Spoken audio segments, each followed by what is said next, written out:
오늘이 상견례인 건 아시죠? 그런데 그런 차림으로 오신 겁니까? 재혼의 어머니 미영이 차갑게 쏘아붙였습니다. 그녀는 머리부터 발끝까지 명품으로 도배되어 있었습니다. 반면 예비 며느리 윤아의 친정 엄마 서연은 차분히 앉아 있었습니다. 그녀의 옷차림은 소박하지만 깔끔한 차림새였습니다. 조금 성의 없으신 것 같네요. 미영이 다시 말을 이었습니다. 성이라니 지금 시어머니가 되실 분이 사돈이 될 저한테 그렇게 말씀하시는 건가요? 서연이 단호히 받아쳤습니다. 미영은 코웃음을 치며 손목시계를 들어 보였습니다. 이 시계 하나가 아마 그 옷을 볼값은 될 겁니다. 그런 옷은 어디서 사시나요? 좌판에서 파나요? 서연은 미소를 지으며 차분하게 대답했습니다. 옷이 사람을 평가하는 기준은 아니라고 생각합니다. 명품이 품격을 만들어주진 않죠. 오히려 사람이 어떤 삶을 사는지가 품격을 만드는 겁니다. 그러자 미영이 비웃으며 날카롭게 말했. 그건 가진 게 없는 사람들이 하는 말이죠. 결국 품격도 돈에서 나오는 겁니다. 그 순간 상견론장은 이미 전쟁터가 되어 있었습니다. 이야기 시작 전 구독 부탁드리며 지금 이 내용을 어느 지역에서 듣고 계신지 댓글로 알려주세요. 따봉 좋아요를 눌러주시면 오늘 하루 큰 행운이 따블로 찾아옵니다. 엄마 재훈이 아버지가 상견례 하자고 하셨어. 최재훈 딸의 남자친구입니다. 괜찮은 청년이에요. 성격도 온화하고 딸을 정말 아껴주거든요. 다만 집안이 좀 화려한 편이죠. 아버지가 투자 회사를 운영한다고 들었어요. 도남인 베스트라고 제법 큰 회사더라고요. 그래 그럼 우리도 준비해야겠네. 저는 늘 검소하게 살아왔어요. 화려한 옷보다는 깔끔하고 단정한 옷을 좋아하고 비싼 액세서리보다는 심플한 걸 선호합니다. 왜냐하면 그냥 제 성격이 그래. 눈에 띄는 걸 별로 좋아하지 않거든요. 상견례 준비를 하면서도 저는 평소처럼 입었어요. 검은색 정장에 작은 가방, 그리고 결혼 반지만 끼고 갔습니다. 딸한테는 좀 더 예쁘게 차려입으라고 했지만 저는 그냥 평범하게 입었어요. 엄마 너무 소박하게 입으시는 거 아니에요? 괜찮다. 첫 신상은 옷으로 만드는 게 아니야. 지금 생각해보면 참 순진했네요. 세상이 얼마나 잔인한지 모르고 살았던 것 같아요. 상견례 장소는 강남에 있는 꽤 고급 한정식 집이었어요. 재훈이가 미리 예약해뒀다고 하더라고요. 저희자 먼저 도착해서 기다리고 있는데 문이 열리면서 재훈이 부모님이 들어오셨어요. 최도연 사장님과 부인 윤지혜 씨 두 분 다 정말 화려하게 차려입고 오셨더라고요. 명품으로 온몸을 감싸고 보석도 반짝반짝 빛나고 저는 그 순간 약간 위축되었어요. 하지만 괜찮다고 생각했거든요. 마음만 진실하면 통하지 않을까 싶어서요. 안녕하세요. 저희 윤아 어머니 한서연입니다. 아, 아내 최도연입니다. 이쪽은 제 아내 지혜고요. 처음 만난 인사는 그럭저럭 괜찮았어요. 하지만 뭔가 어색한 기운이 감돌더라고요. 윤지혜 씨가 저를 위아래로 훑어보는 시선이 느껴졌거든요. 그때는 단순히 어색해서 그런가 보다 했어요. 윤아가 정말 예쁘네요. 재훈이가 늘 자랑하더라고요. 감사합니다. 재훈 씨도 정말 좋은 청년이에요. 음식을 주문하고 대화를 나누는데 점점 이상한 분위기가 되더라고요. 최도연 씨는 계속 회사 이야기만 하시고 윤지혜 씨는 명품 이야기, 해외여행 이야기만 하시더라고요. 마치 자신들이 얼마나 잘 사는지 보여주려는 것 같았어요. 저희는 작년에 유럽 여행을 한 달 동안 다녀왔어요. 파리 로마 무이스 정말 좋더라고요. 그러시군요. 좋으셨겠어요. 어머님은 해외여행 자주 다니시나요? 전 아니요. 별로. 그때부터 분위기가 미묘하게 변하기 시작했어요. 제가 소극적으로 대답할 때마다 윤지혜 씨의 표정이 조금씩 굳어지더라고요. 하지만 아직까지는 크게 문제 없다고 생각했어요. 유나야, 너는 어디서 일하고 있다고 했지? 작은 무역회사에서 일해요. 아, 그래. 규모가 어느 정도 되나? 그렇게 크지는 않아요. 딸이 점점 작아지는 게 보였어요. 하지만 저는 괜찮다고 생각했거든요. 사랑하는 마음만 있으면 되는 거 아닌가 싶어서요. 식사를 하면서도 계속 그런 식의 대화가 이어졌어요. 은근히 저희 집안 형편을 떠보는 질문들요. 그리고 자신들의 재력을 과시하는 이야기들. 저는 그냥 웃으며 들어줬어요. 별 생각 없이요. 재혼이 아버지 회사가 정말 크시네요. 아, 머리요. 그냥 작은 투자 회사입니다. 요즘 좀 바쁘긴 해요. 큰 프로젝트가 몇 개 진행 중이라서 최도연 씨가 자랑스럽게 말씀하시더라고요. 10억은 규모의 투자건이 진행 중이라고, 곧 계약할 예정이라고. 저는 그냥 대단하시네요. 라고만 했어요. 그때 정말 몰랐어요. 그때 정말 몰랐어요. 그때 50억 원짜리 계약 상대가 바로 전문입니다. 저였어요. 하지만 그들은 제가 누군지 전혀 모르고 있었고, 저 역시 굳이 말할 필요를 느끼지 못했어요. 식사가 끝나갈 무렵 분위기는 그럭저럭 괜찮았어요. 서로 인사도 나누고 앞으로 잘 지내자는 이야기도 했고요. 저는 마음이 좀 놓였어요. 처음 만남치고는 나쁘지 않았다고 생각했거든요. 집에 돌아오는 길에 딸이 말했어요. 엄마 괜찮으셨어요? 응, 괜찮았어. 재혼이 부모님도 좋으신 분들 같고. 정말요? 저는 좀 뭔가 어색했어요. 처음 만나니까. 그렇지. 시간이 지나면 친해질 거야. 그날 밤 저는 딸의 행복한 결혼을 위해 기도했어요. 제가 좀 더 화려하게 차려입지 못한 게 미안했지만 진심은 통할 거라고 믿었거든요. 하지만 그게 제 착각이었다는 걸 곧 깨닫게 됩니다.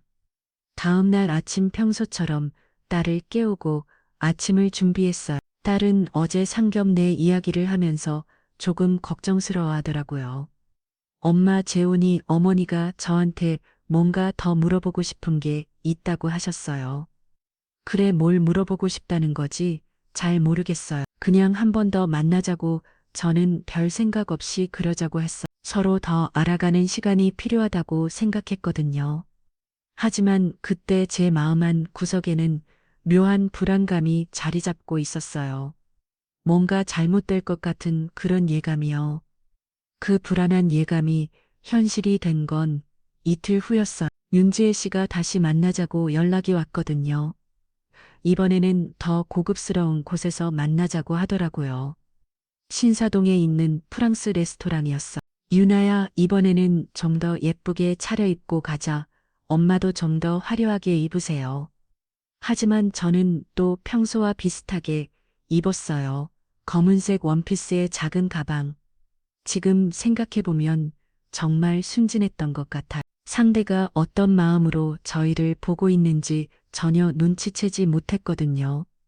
레스토랑에 도착했을 때 최도연 부부는 이미 와서 기다리고 있었어요.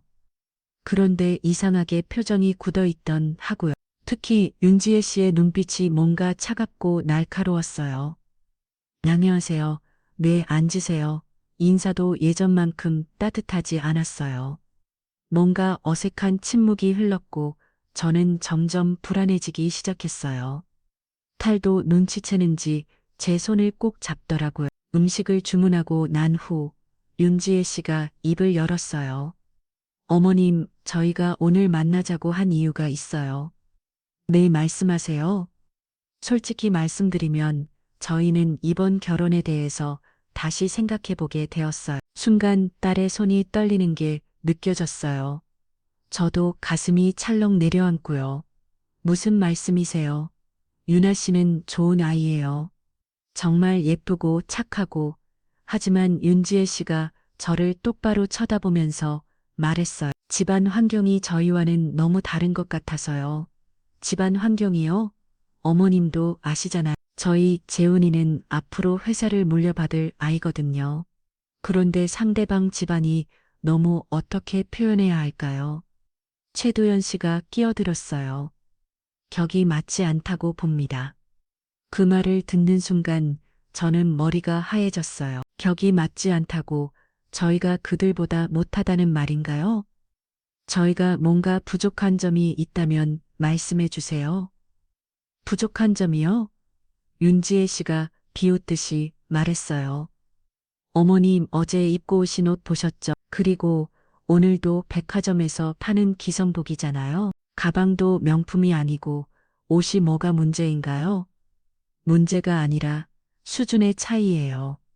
저희는 파리에서 직접 주문해서 만든 옷을 입거든요. 가방도 에르메스, 샤넬 이런 걸 써야 격에 맞는 거 아닌가요? 나난 딸이 떨리는 목소리로 말했어요. 재훈이 어머님, 저희 엄마는 유나야, 내가 나설 일이 아니야. 윤지혜 씨가 딸의 말을 막았어요. 그리고 유나 씨도 마찬가지예요. 작은 무역회사에서 일한다고 했죠. 저희 며느리가 될 사람이 그런 곳에서 일할 수는 없어. 그게 무슨 솔직히 말하면 촌티나는 집안은 절대 안 됩니다. 촌티나는 집안 그 말이 제 가슴에 비수처럼 박혔어요. 저는 지금까지 그런 소리를 들어본 적이 없었거든요. 아무리 검소하게 살았어도 남들에게 그런 말을 들을 정도로 초라하게 살지는 않았다고 생각했어요. 어머님들 너무 심하신 것 같은데요. 제가 떨리는 목소리로 말했어요. 심해요? 저희가 심한 게 아니라 현실을 말해주는 거예요. 최도연 씨가 냉정하게 말했어요. 저희는 미 50억짜리 투자 계약을 앞두고 있어요. 곧 더 큰 사업도 시작할 예정이고. 그런데 며느리가 그런 수준이면 저희 체면이 서겠어요. 50억짜리 계약 그 말을 듣는 순간 저는 웃음이 나왔어요. 아, 그 계약 말이구나. 제가 취소하려고 마음 먹고 있던 바로 그 계약 말이었어요. 하지만 아직 말할 때가 아니었어요. 그렇다면 저희가 어떻게 해야 할까요? 약혼을 취소하는 게 서로에게 좋을 것 같아요. 윤지혜 씨가 단호하게 말했어요. 재훈이한테는 저희가 잘 설명드릴게요. 유나 씨도 이해해 주실 거죠? 딸이 눈물을 글썽이기 시작했어요. 저는 딸의 손을 꼭 잡고 말했어요. 재훈 씨는 뭐라고 하나요? 재훈이는 저희 말을 따를 거예요. 효자거든요. 그때 재훈이가 나타났어요. 아마 부모님이 미리 부른 것 같았어. 재훈아 딸이 반가워하며 이뤄졌지만 재훈의 표정은 어둡기만 했어요. 유나야, 미안해. 뭐가 미안해. 우리 헤어지자 딸이 그 자리에서 주저앉을 뻔했어요. 저는 얼른 딸을 부축했고요. 재훈 씨 정말 그게 당신 마음인가? 제가 물었어요. 저는 부모님 말씀을 따라야 해요. 그렇군요. 저는 더 이상 할 말이 없었어요. 사랑한다고 했으면서 부모 말을 그렇게 쉽게 포기하는 남자였다니. 오히려 딸에게는 다행일 수도 있겠다는 생각이 들었어요. 그럼 저희는 이만 일어서려는데 윤지혜 씨가 마지막으로 말했어. 참 그리고 이런 일로 저희를 원망하지는 마세요. 세상이 원래 그런 거예요. 각자 자기 수준에 맞는 사람과 살아야 하는 거죠. 네, 알겠습니다.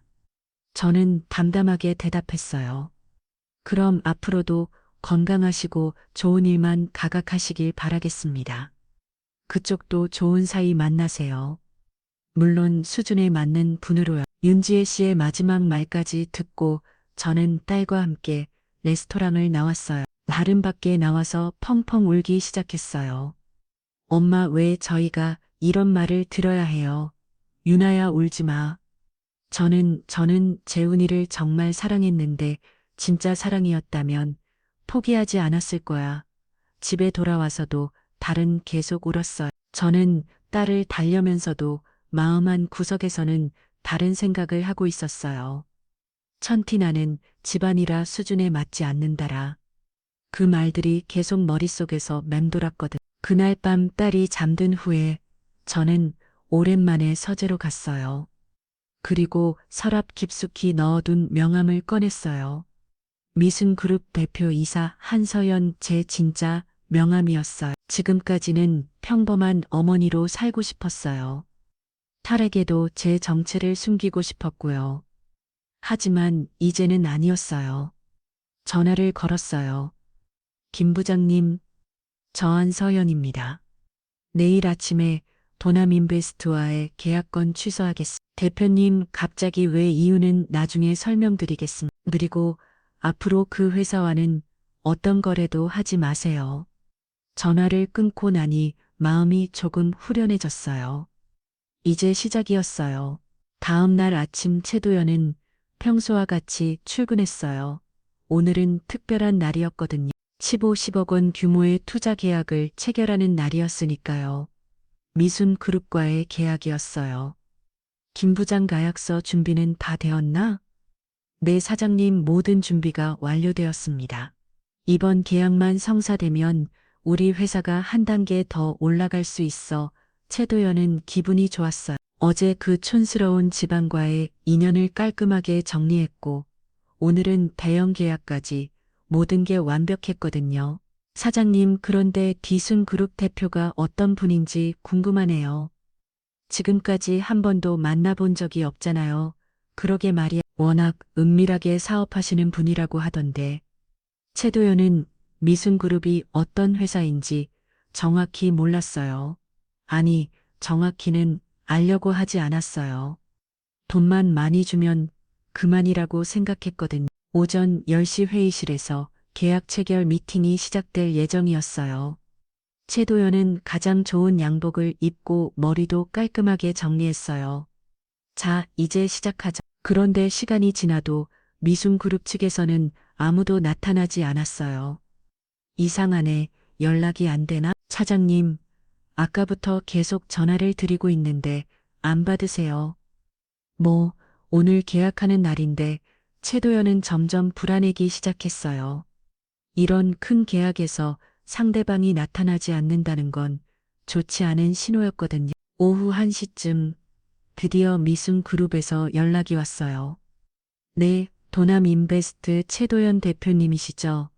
네, 맞습니다. 오늘 계약건으로 죄송합니다. 저희 대표님께서 계약을 취소하시겠다고 하십니다. 뭐라고요? 계약을 네, 더 이상 진행하지 않겠다고 하시네요. 잠깐만요. 이게 무슨 일인가요? 어제까지만 해도 모든 게 확정되었다고 했잖아요. 죄송합니다. 대표님의 결정입니다. 그럼 최소한 이유라도 알려주세요. 이유는 따로 말씀드릴 수 없습니다. 전화가 끊어졌어요. 최도연은 멍하니 서 있을 수밖에 없었어요. 10억짜리 계약이 하루아침에 날아간 거였어요. 사장님, 어떻게 된 거예요? 계약이 취소됐어. 노예요, 이유. 이유도 안 알려주네. 회사 분위기가 급격히 냉각되었어. 모든 직원들이 수근수근 거리기 시작했고 최도현은 당황스러웠어요. 도대체 무슨 일이 일어난 건지 이해할 수 없었거든요. 그날 오후 더 충격적인 소식이 들려왔어요. 사장님, 큰일 났습니다.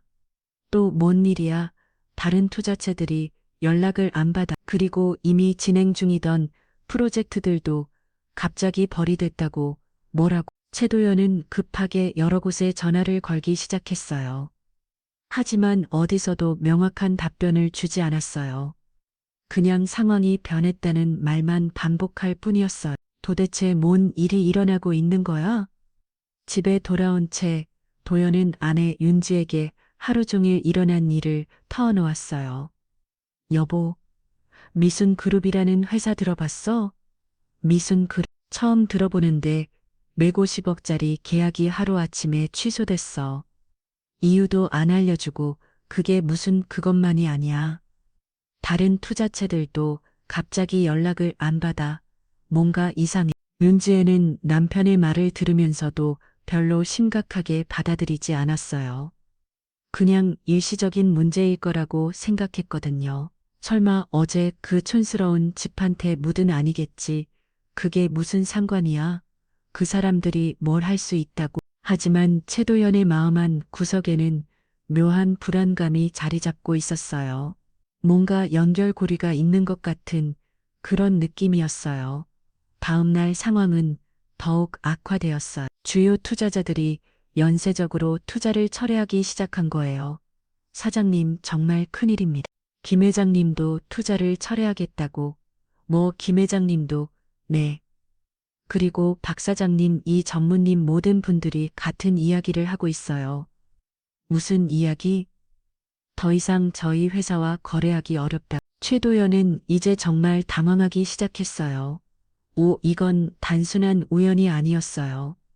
누군가가 의도적으로 자신의 회사를 타겟으로 삼고 있었거든요. 도대체 누가 이런 짓을 그때 비서가 급하게 들어왔어. 사장님, 미순그룹에 대해 알아봤는데요. 뭔데 이 회사 정말 대단한 곳이에요. 자산 규모가 5조 원이 넘고 국내 굴지의 대기업들과 모두 거래하고 있어요. 뭐라고 5조 원, 네. 그리고 대표 이름이 한서연입니다. 그 순간 최도연의 머릿속이 하얘졌어요. 한서연, 그 이름이 왜 이렇게 익숙하지? 한서연이라고, 네. 그런데 사장님, 이 이름 어디서 들어보신 것 같지 않으세요? 그때요. 최도연은 깨달았어요. 어제 상견례에서 만났던 그 초라한 여자, 그녀의 이름이 한서연이었다는 것을. 설마 사장님? 아니야. 그럴 리 없어. 그 여자가 미순그룹 대표일 리 없어. 하지만 마음 한 구석에서는 이미 확신하고 있었어요. 그래서 그랬군. 어제 그 여자의 차분한 표정, 당황하지 않는 모습, 모든 게 설명되었어요. 김 부장, 한서연이라는 사람에 대해 더 자세히 알아봐. 네, 알겠습니다. 최도현은 식은땀을 흘리며 앉아 있었어요. 만약 정말로 그 여자가 미순그룹 대표하면 자신이 얼마나 큰 실수를 했는지 상상할 수도 없었거든요. 1시간 후 김 부장이 충격적인 소식을 가져왔어요. 사장님, 확인했습니다. 뭔데? 미순그룹 대표 한서연, 어제 만나신 그분이 맞습니다. 최도연은 그 자리에서 주저앉았어요. 그날 밤 도나민 베스트의 주가는 폭락하기 시작했어요. 미순그룹과의 계약 취소 소식이 알려지면서 투자자들이 일제히 손을 떼기 시작한 거였어요. 여보, 뉴스 봤어? 윤지혜가 다급하게 남편을 깨웠어요. 우리 회사 주가가 하한가로 떨어졌어. 뭐라고? 최도연은 벌떡 일어나서 뉴스를 켰어요. 정말로 도나민 베스트의 주가가 곤두박질 치고 있었어요. 이게 무슨 일이야? 여보, 어제 만난 그 여자 때문인 거야? 그럴 일이야. 하지만 최도연은 더 이상 부인할 수 없었어요. 너무나 명확한 연결고리였거든요. 다음 날 아침 회사에 출근한 최도연을 기다리는 건 더욱 절망적인 소식들이었어요. 사장님, 주요 고객사들이 모두 계약을 해지하겠다고 통보해 왔습니다. 전부? 네, 그리고 은행에서도 대출 만기 연장을 거부했어요. 뭐라고? 대출 만기 연장을? 네, 즉시 상환하라고 하네요. 최도연은 현실이 믿어지지 않았어요. 하루아침에 모든 게 무너지고 있었거든요. 사장님, 그리고 직원들이 술 나이고 있어요. 회사가 망하는 거 아니냐고. 알겠어, 알겠다고. 최도연은 고민 끝에 한서연에게 직접 연락하기로 결심했어요. 하지만 연락처를 알 수 없었어요. 딸 유나를 통해서 연락할 수밖에 없었죠. 재훈아, 유나한테 연락해서 어머님 연락처를 알아봐. 아버지, 왜요? 그냥 인사드릴 일이 있어서. 재훈은 영문을 모르면서도 아버지의 부탁을 들었어요. 하지만 유나는 냉정했어요. 연락처요?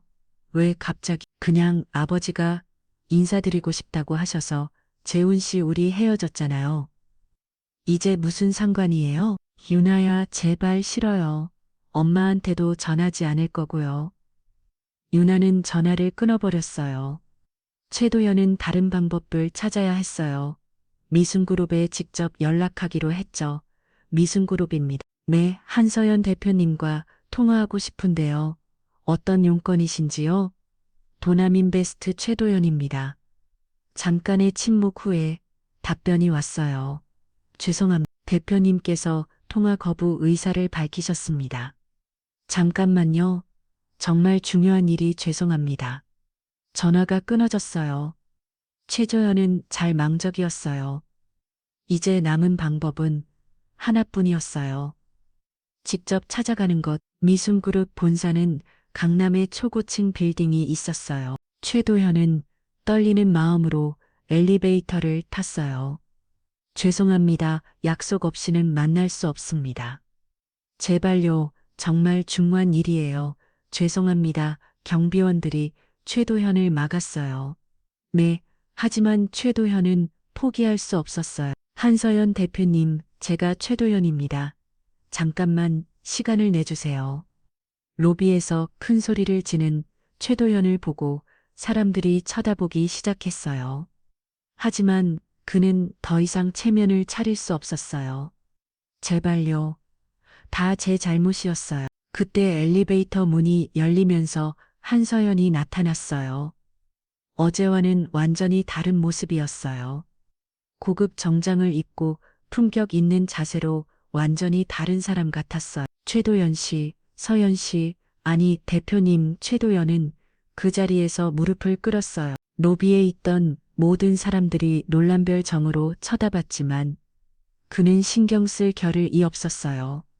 제발 용서해 주세요. 제가 잘못했어요. 한서연은 차갑게 내려다보며 말했어요. 일어나세요. 사람들이 보고 있잖아요. 대표님 정말 죄송해요. 어제는 제가 정말 어리석었어요. 어제 뭐라고 하셨죠? 촌티나는 집안이라고 하셨죠? 그건 제가 몰라서 서준에 맞지 않는다고도 하셨고요. 한서연의 목소리는 얼음장처럼 차가웠어요. 대표님, 제발 기회를 한 번만 더 주세요. 계약도 다시 계약요? 한서연이 웃었어요. 하지만 그 웃음에는 온기가 거저 없었어요. 최 사장님, 제가 왜 당신과 계약해야죠? 격이 맞지 않잖아. 자신이 했던 말이 그대로 돌아오는 순간이었어요. 대표님 그리고 저는 촌티나는 사람이라고 하셨잖아요. 그런 사람과 비즈니스 하시면 체면이 안 서지 않을까. 최도연은 더 이상 할 말이 없었어요.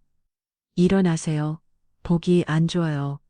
대표님, 정말 마지막으로 최 사장 한서연이 최도연을 똑바로 쳐다보며 말했어요. 어제 제 딸이 얼마나 울었는지 아세요? 26살 아이가 왜 그런 모욕을 당해야 했는지 아세요? 죄송합니다. 그리고 저 역시 마찬가지에 제가 무슨 잘못을 했다고 그런 말을 들어야 했을까? 계속 뭐? 최도연은 고개를 들 수 없었어요. 대표님 죄송해요. 제가 너무 어리석었어요. 어리석은 게 아니라 인간성의 문제예요. 한서연의 말 한마디가 최도연의 가슴을 파고들었어요. 사람을 겉모습으로만 판단하고 돈과 권력으로만 사람의 가치를 매지고 그게 당신이 사는 방식이잖아요. 앞으로는 그렇게 살지 않겠어요?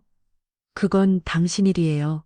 저와는 상관없고 한서연이 돌아서려는 순간 최도연이 다시 소리쳤어요. 대표님, 제가 무엇이든 하겠어요. 무릎도 꿇고 사과도 하고 뭐든지 하겠어요. 최 사장님 한서연이 다시 돌아보며 말했어요. 세상에는 돈으로 살 수 없는 게 있어요.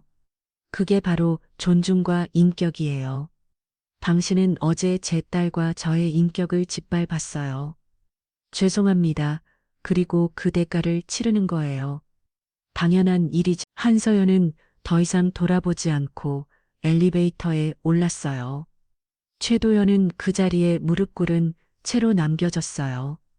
집에 돌아온 최도연은 완전히 무너져 있었어요. 여보, 어떻게 됐어? 윤지혜가 다급하게 물었지만 최도연은 대답할 기력도 없었어요. 회사는 어떻게 되는 거야? 모르겠어. 이제 정말 모르겠어. 그날 밤 더 나쁜 소식들이 계속 들려왔어요. 주요 거래처들의 연쇄 계약 해지, 직원들의 대량 사직, 그리고 언론에서의 부정적 보도까지 도남인 베스트 경영난으로 구조조정 불가피, 투자업계 충격 도남인 베스트, 몰락 위기 뉴스, 헤드라인들이 최도연의 심장을 찔렀어요. 여보, 이제 어떻게 해야 해? 윤지혜도 이제야 상황이 심각성을 깨달았어요. 우리가 정말 망하는 거야? 모르겠어. 정말 모르겠어. 최도연은 머리를 감싸쥐고 있었어요. 평생 쌓은 모든 것이 하루아침에 무너지고 있었거든. 다음 날 사무실에서는 더욱 참담한 현실이 기다리고 있었어요. 사장님 임직원 대부분이 사표를 냈어요. 뭐라고? 그리고 남은 몇 개 프로젝트마저 전부 중단됐어요. 이런 최도연은 빈 사무실을 바라보며 잘 망했어요. 불과 일주일 전만 해도 활기찬 직장이었는데 이제는 유령 회사가 되어버린 거예요. 사장님, 그리고 은행에서 최종 통보가 왔어요. 뭔데? 이번 주 내로 대출금을 상환하지 못하면 법적 조치를 취하겠다고. 얼마야? 총 80억 원입니다. 80억 원입니다. 지금의 외도연에게는 천문학적인 숫자였어요. 사장님, 정말 어떻게 하시겠어요? 모르겠어. 정말 모르겠어. 그때 재훈이가 사무실로 들어왔어요.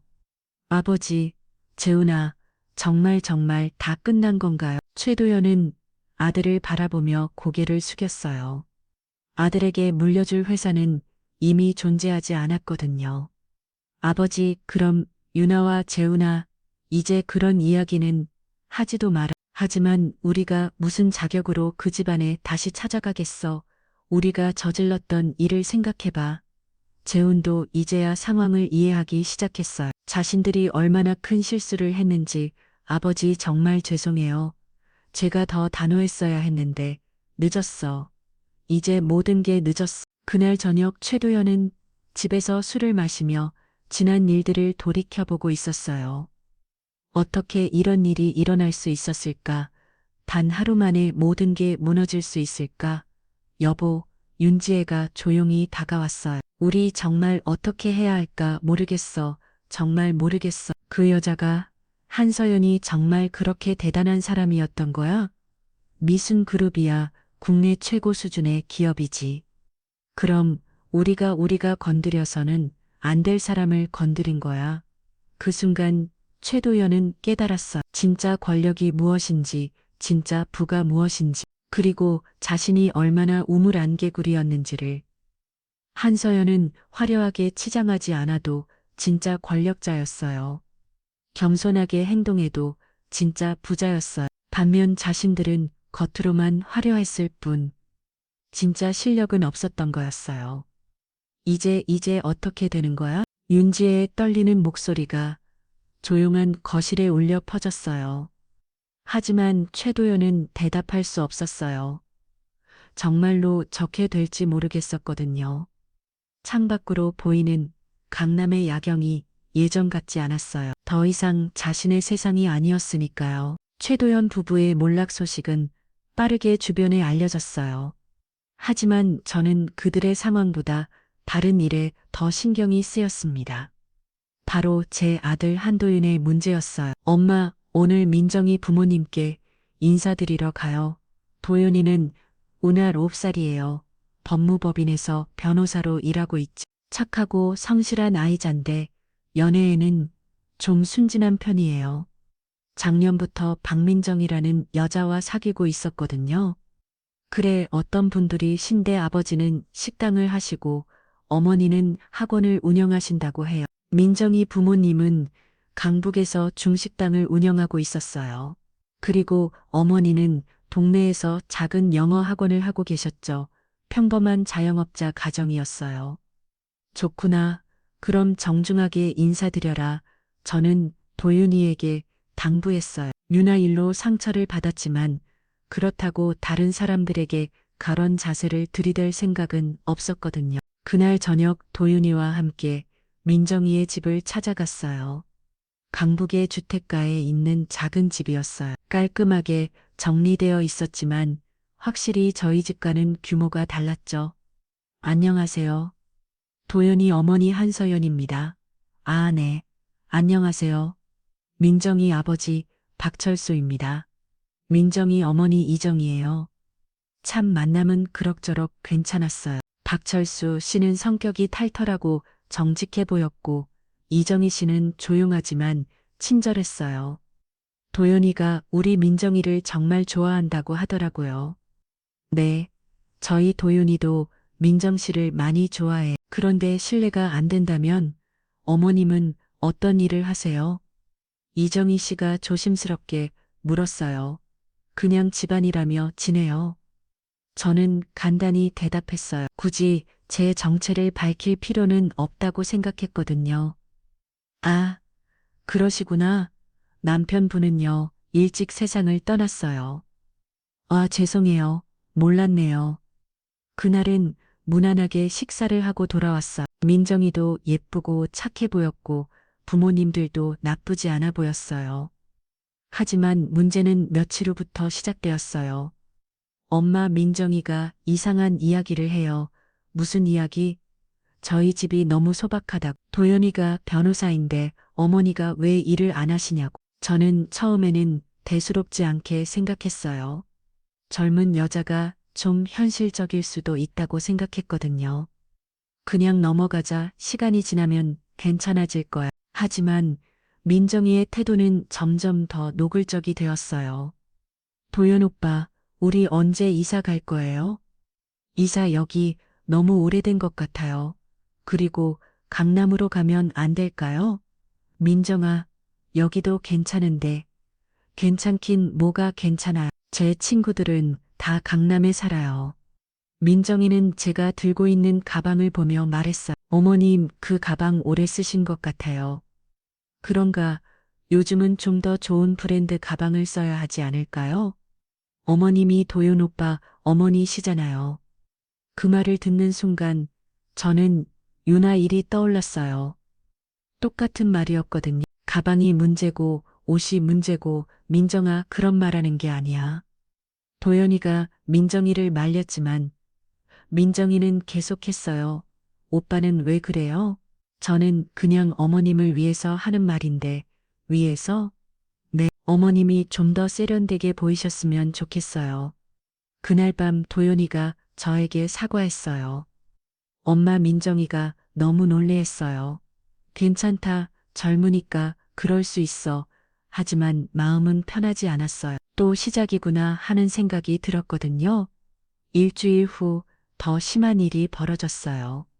민정이 부모님과 함께 식사하러 나갔는데 그들의 진짜 속마음을 알게 된 거예요. 저 실례지만 도연이 어머니는 정말 무슨 일을 하세요?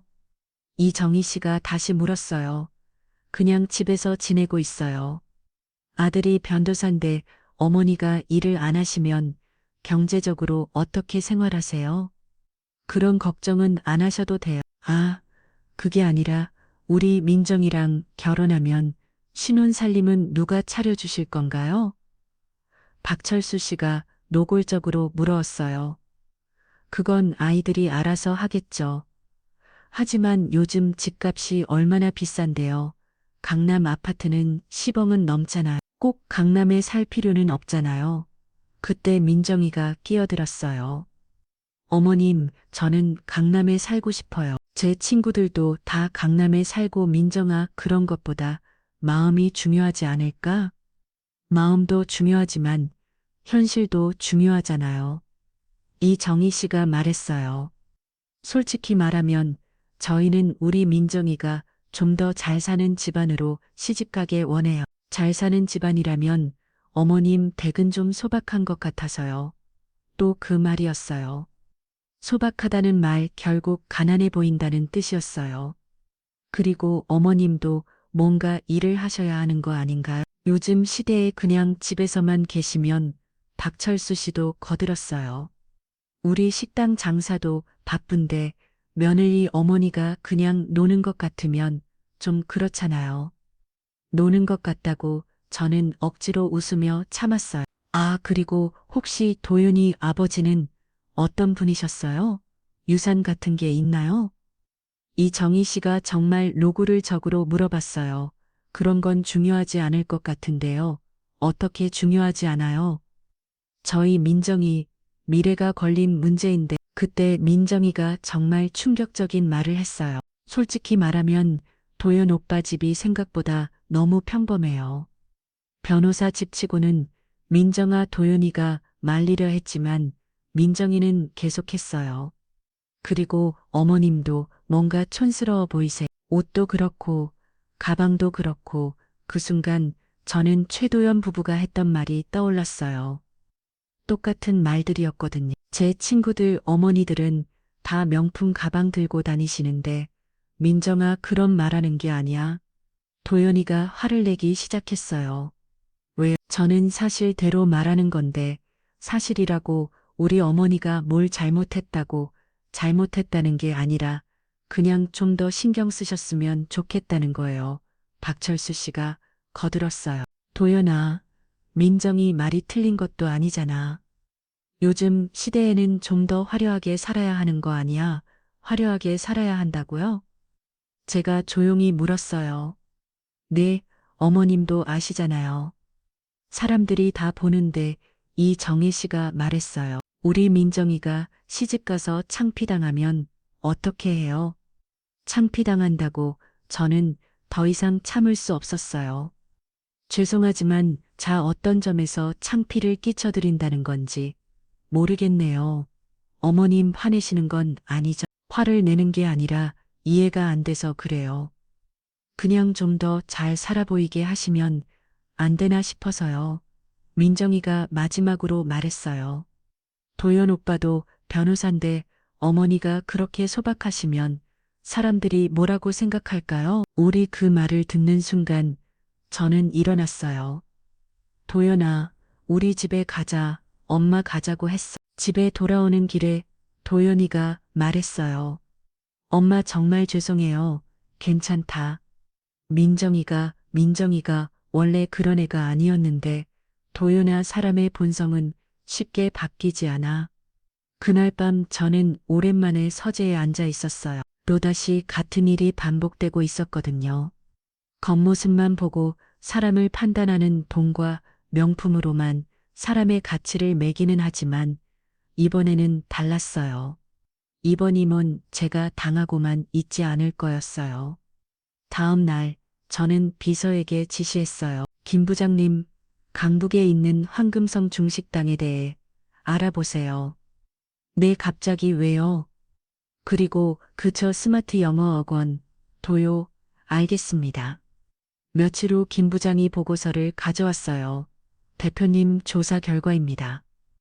어떤가요? 황금성 중식당은 임대 건물에서 운영하고 있고 건물주가 재개발을 추진 중입니다.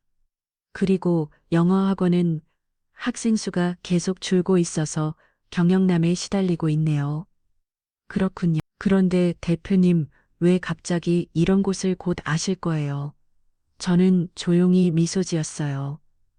이제 시작이었어요. 일주일이 지난 어느 날 박민정의 부모님에게 충격적인 소식이 전해졌어요. 그들이 15년 동안 운영해온 황금성 중식당 건물이 새로운 주인에게 넘어갔다는 것이었어요. 새로운 건물주는 미승개발이라는 회사였어요. 물론 이것도 미승그룹의 자회사였죠. 저는 조용히 그 건물 전체를 매입했거든요. 다음 달 말까지 나가 달래 이정희가 떨리는 목소리로 남편에게 말했어요. 박철수는 급하게 새 건물주 측에 연락했지만 담당자는 냉정했어요. 재개발 계획이 있다며 더 이상의 협상을 거부했거든요. 며칠 후 더 큰 충격이 기다리고 있었어요. 이정희가 운영하던 영어학원 건물도 새 주인에게 넘어가면서 임대료가 3배로 올랐어요. 당연히 감당할 수 없는 금액이었죠. 박민정은 도연이에게 울며 불며 전화를 걸었어요. 도연이는 저에게 상황을 설명했지만 저는 담담하게 반응했어요.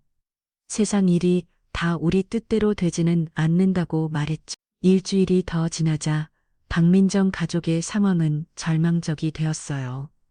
두 사업장 모두를 잃게 되면서 경제적으로 완전제 무너진 거였어요. 15년간 쌓은 모든 것이 한순간에 사라져버린 셈이었죠. 그때 저는 직접 박민정 가족을 만나러 갔어요. 황금성 중식당에서 마지막 정리를 하고 있는 그들을 찾았거든요. 어머님 박철처 저를 보고 놀란 표정을 지었어요. 안녕하세요. 상황이 어려우시다고 들었어요. 갑자기 이런 일이 이정희가 눈물을 글썽이며 말했어요. 한 달 전 저를 무시하던 그 당당한 모습은 온데간데 없었죠. 정말 안 됐네요.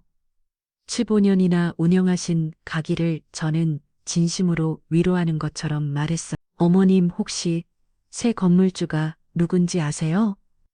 미순개발이라는 회사인데 잘 모르겠어요. 아, 미순개발이요? 저는 잠시 생각하는 척 했어요. 제가 아는 회사네요.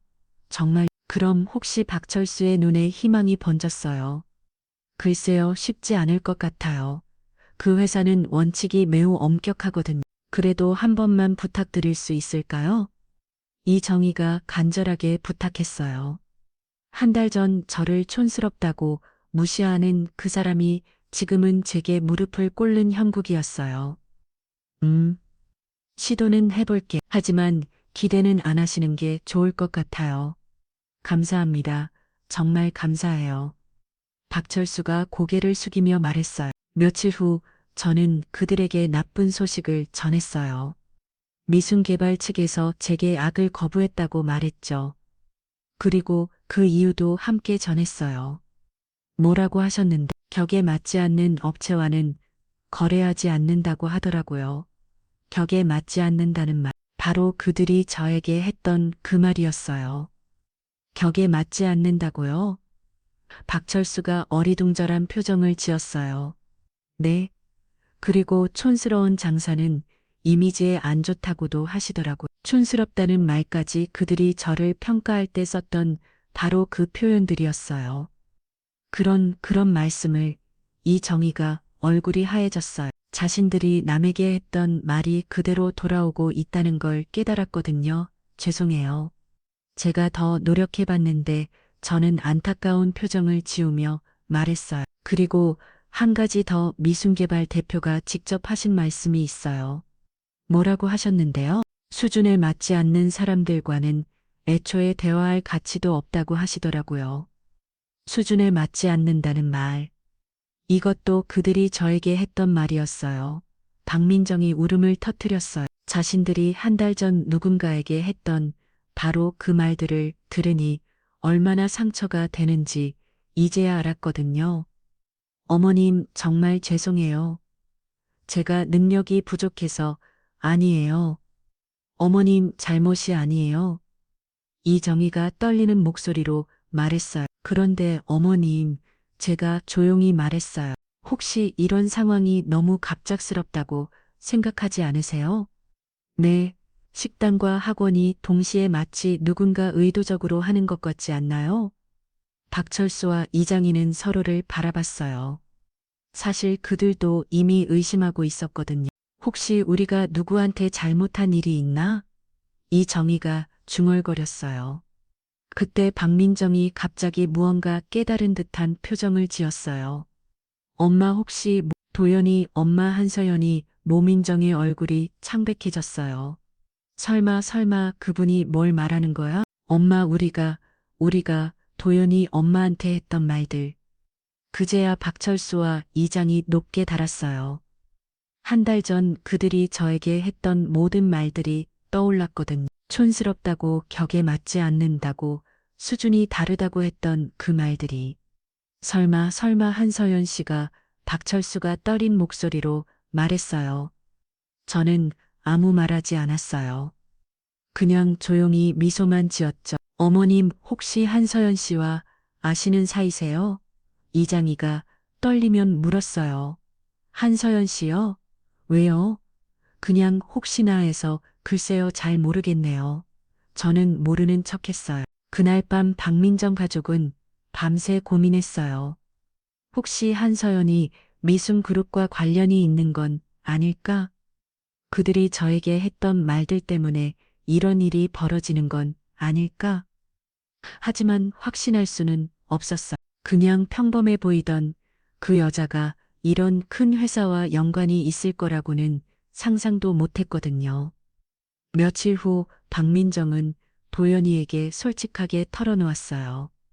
오빠, 우리가 어머님께 너무 심한 말을 한 것 같아. 갑자기 왜 그냥 미안해 정말 미안해 하지만 이미 늦었어요. 도연이도 그동안 민정이와 그 가족이 저에게 했던 행동들을 지켜보면서 실망감을 느끼고 있었거든요. 민정아, 우리 헤어지자 오빠 미안해 하지만 이렇게는 안 될 것 같아. 도연이는 민정이를 떠났어요. 자신의 어머니를 무시하고 모욕한 여자와는 더 이상 함께할 수 없었거든요. 박민정 가족은 결국 모든 것을 잃었어요.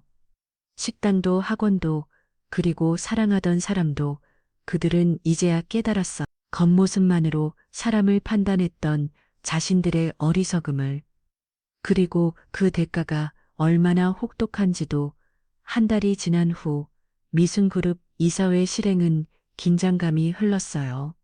오늘은 중요한 발표가 있는 날이었거든요. 저는 평소보다 더 단정한 정장을 입고 이사회에 참석했어요. 오늘 안건은 도남인베스트 관련 사안입니다. 김 부장이 보고서를 펼치며 말했어요. 최도연 대표가 저희에게 여러 차례 면담을 요청해 왔습니다. 하지만 대표님의 지시에 따라 모두 거절했습니다. 이사들이 고개를 끄덕였어요. 그들도 이미 상황을 알고 있었거든요. 그런데 어제 최조연 씨가 직접 회사 앞에서 시위를 했다고 합니다. 시위요? 미순그룹은 우리 가족을 파탄했다는 피켓을 들고 서 있었습니다. 저는 차분히 들었어요. 예상했던 일이었거든요. 보안팀에서 제지했지만 계속 돌아와서 같은 행동을 반복하고 있습니다. 그렇군요. 저는 잠시 생각한 후 말했어요. 그럼 한번 만나보지. 대표님, 최도연 씨와 직접 만나보겠습니다. 이사들이 놀란 표정을 지었어요. 굳이 그러실 필요가 괜찮아요. 마무리를 지어야죠. 다음 날 저는 최도연을 만났어요. 미순그룹 응접실에서였죠. 한 달 전과는 완전히 다른 모습이었어요. 초라한 옷차림에 수척한 얼굴, 완전히 다른 사람 같았어요. 대표님 정말 감사합니다. 최도연이 고개를 숙이며 말했어요. 앉으세요. 저는 냉정하게 말했어요. 최 사장님 왜 찾아오셨죠? 대표님, 저를 용서해 주세요. 용서요. 제가 정말 잘못했습니다. 어떻게든 기회를 한 번만 더 주세요.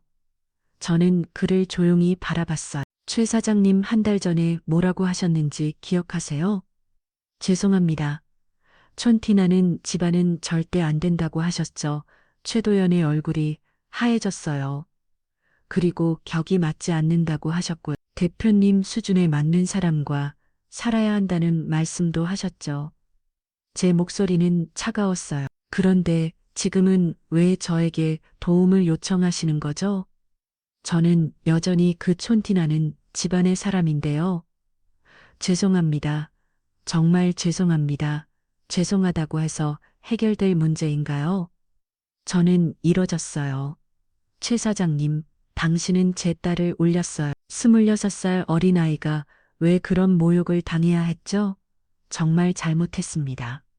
그리고 저 역시 마찬가지예요. 제가 무슨 잘못을 했다고 그런 대우를 받아야 했을까요? 최도연은 고개를 들 수 없었어요. 혹시 아세요? 제가 왜 겉모습에 신경 쓰지 않는지 진짜 실력이 있으면 거칠애는 필요 없다고 생각하거든요. 하지만 당신들은 달랐죠.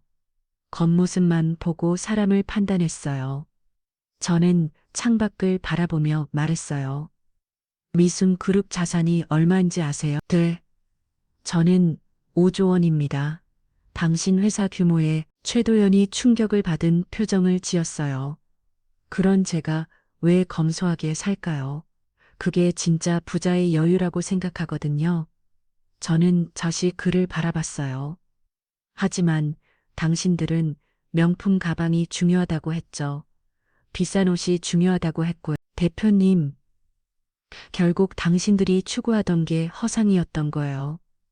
진짜 부와 권력이 무엇인지 모르고 살았던 거죠. 최도연은 나 말도 할 수 없었어요. 그리고 지금 그 대가를 치르고 있는 거고요. 제발 한 번만 더 기회를. 저는 차갑게 웃었어요. 제 딸에게는 기회를 안 주셨잖아요. 하루 아침에 약혼을 파기했으면서 그건 그리고 저에게도 마찬가지였고요.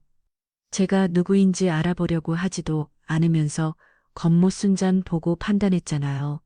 저는 자리에서 일어났어요. 최 사장님, 이제 그만 가세요. 대표님 최도연이 절망적으로 소리쳤어요. 제발요. 제 가족이 모두 망합니다. 그건 제 문제가 아니에요. 저는 냉정하게 답했어요. 당신이 선택한 결과예요. 하지만 최 사장님 혹시 기억하세요? 당신 부인이 마지막에 뭐라고 했는지. 최도연의 얼굴이 더욱 창백해졌어요. 좋은 사위 만나시되 수준에 맞는 분으로 만나세요. 라고 했죠. 네, 이제 당신들도 수준에 맞는 삶을 사시면 돼요. 저는 문 쪽으로 걸어갔어요. 그리고 최 사장님, 앞으로 제 가족 근처에는 훨씬 더 하지 마세요. 유나도 도윤이도 당신들과는 상관없는 사람들이니까요. 그날 이후 최도연은 더 이상 나타나지 않았어요. 도남인 베스트는 결국 부도가 났고 최도연 가족은 모든 재산을 잃고 평범한 생활로 돌아가야 했어요. 한편 재우는 어머니의 반대를 무릅쓰고 유나에게 다시 연락을 시도했어요. 하지만 이미 늦었죠. 유나야, 우리 다시 시작할 수 없을까? 재훈 씨 이미 끝난 일이에요. 유나는 단호했어요. 하지만 나는 정말 당신이 정말 저를 사랑했다면 부모님 말에 그렇게 쉽게 포기하지 않았을 거예요. 유나야. 그리고 저희 엄마를 그렇게 모욕하지도 않았을 테고요. 재훈은 더 이상 할 말이 없었어요. 재훈 씨 이제 각자 자기 수준에 맞는 삶을 사세요. 당신 어머니 말씀드려요. 유나는 전화를 끊었어요. 몇 달 후 유나는 새로운 사람을 만났어요. 겉모습보다는 내면을 보는 진정한 사랑을 하게 된 거였어요. 그리고 그 남자는 윤호의 마음을 진심으로 이해해 주었어요. 최도연 부부는 그제야 깨달았어요. 진짜 중요한 건 겉모습이 아니라 마음이었다는 것을. 하지만 그걸 깨달았을 때는 이미 모든 것을 잃은 후였어요. 윤지혜는 명품 가강들을 하나씩 팔아가며 생기를 유지해야 했어요. 그제야 알았죠. 그 비싼 가방들이 진짜 행복을 가져다 주지는 못한다는 것을. 여보, 우리가 정말 바보였네. 그러게 진짜 중요한 걸 놓쳤어. 하지만 후회해도 소용없었어요. 이미 돌이킬 수 없었거든요. 그로부터 6개월이 지났어요. 저는 박민정 가족이 운영하던 그 자리에 특별한 공간을 만들었어요. 청년 창업자들을 위한 무료 사무 공간과 어르신들을 위한 복지시설이었죠. 대표님 개관식 준비가 완료되었습니다. 김 부장이 보고했어요. 저는 조용히 그곳을 바라봤어요. 한때 저를 무시하고 모욕했던 그들의 공간이 이제는 진짜 도움이 필요한 사람들을 위한 곳이 되었어요. 개관식에서 저는 말했어요. 겉모습으로 사람을 판단하는 것은 어리석은 일입니다. 진정한 가치는 마음에서 나오는 거니까요. 유나와 도윤이가 제 옆에 서 있었어요. 두 아이 모두 이제 진짜 사랑을 알게 되었고 더 성숙해졌어요. 저는 뒤를 돌아보며 조용히 걸어갔어요. 복수는 끝났지만 더 중요한 것은 이런 일이 다시 반복되지 않도록 하는 거였어요. 부와 권력은 남을 깔보기 위한 도구가 아니라 세상을 더 좋게 만드는 수단이어야 한다고 생각했거든요. 세상은 여전히 겉모습에 현혹되지만 진정한 힘은 보이지 않는 곳에서 나온다는 걸 그날 모든 사람들이 깨달았으면 좋겠어요. 여러분 오늘 이야기 어떠셨나요? 겉모습만으로 사람을 판단하지 마세요. 진짜 중요한 건 마음이니까요. 구독과 좋아요, 그리고 여러분의 소중한 댓글 부탁드려요. 다음에도 더 흥미진진한 이야기로 찾아뵙겠습니다.